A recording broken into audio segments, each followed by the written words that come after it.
Hi, today I'm going to talk to you about C3A practice questions, and we're going to be focusing on the short mark questions, particularly on acting. Now, in your exam, your set text exam, We Study DNA by Dennis Kelly, you may be asked questions about your understanding of the play, the costume choices you would make for the characters, how you would perform as the characters, how you would choose to stage the performance, and how you would design things like lighting, set, and props. In this video, I'm going to focus on explaining the short mark questions for acting, so asking you how you would perform as the characters or how actors would approach the role. Let's have a look at a practice question. So for today, we're going to focus on Act 1, Scene 2, which can be found on pages 10 to 12. This question asks us to describe the relationship between Leah and Phil in this scene. And this is quite a common question which might come up in your EDUQAS exam. How would you describe the relationship between two characters in a specific extract? This is worth 2 marks, so it's really important that we're explaining the reasons for our choices. When we're describing character relationships, it's important that we can try and find just the right word to describe what it is we're trying to say. So if I was describing Leah and Phil's relationship, I might call it negative, troubling, manipulative, dysfunctional, and then I would give the reasons behind my choices. So let's have a look at an example answer. I would describe their relationship as dysfunctional and one-sided. Leah speaks continuously to Phil and he is disrespectful by ignoring her. So our first mark is achieved here where we're describing the relationship. We're choosing an adjective to explain our opinion on the relationship between the two characters. The second mark is achieved when you make it specific to that scene. Leah speaks continuously to Phil and is disrespectful by ignoring her. So I'm explaining the reason behind my decision and I'm showing my contextual knowledge of the play. Let's have a look at another question. How could the actor playing Leah speak the line, "We've got each other"? We know that this question is asking about our vocal acting skills because it's asking us about how we would speak. It's worth 4 marks, so we're going to talk about at least 2 skills and we're going to explain at least 2 reasons. Our vocal acting skills can be found here. Make sure you know these off by heart because they're really going to help you to gain marks for your AO3 knowledge and understanding in your exam.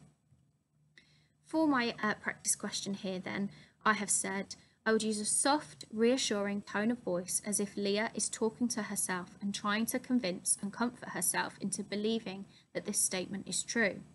I would also use a high pitch when speaking, my voice breaking a little, as if I could burst into tears.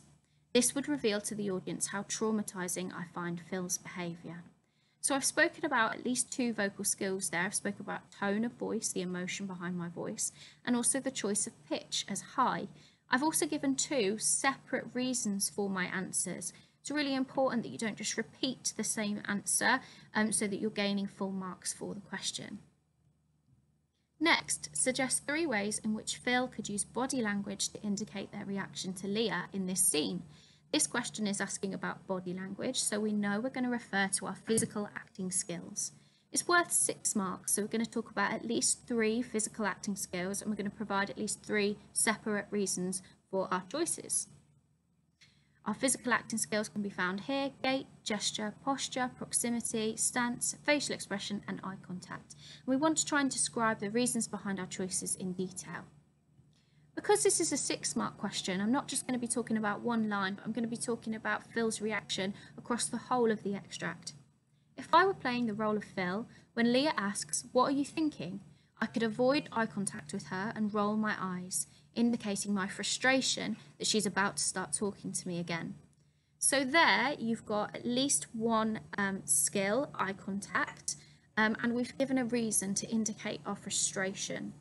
When Leah rambles about her other non-existent friends, I could sit with a slumped posture, there's our 3rd mark, turning away from her, keeping a far proximity, so another physical acting skill, revealing my lack of respect for what she has to say and my disbelief in her opinions. So we have again there at least another physical acting skill and at least 1 other separate reason.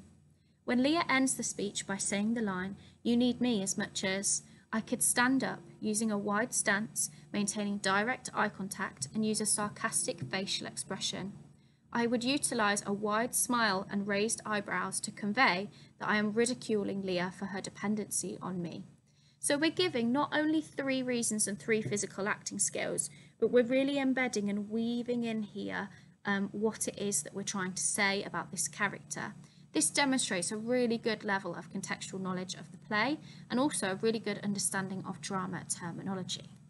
So I hope that's been helpful in approaching short mark questions on acting for your C3A set text exam.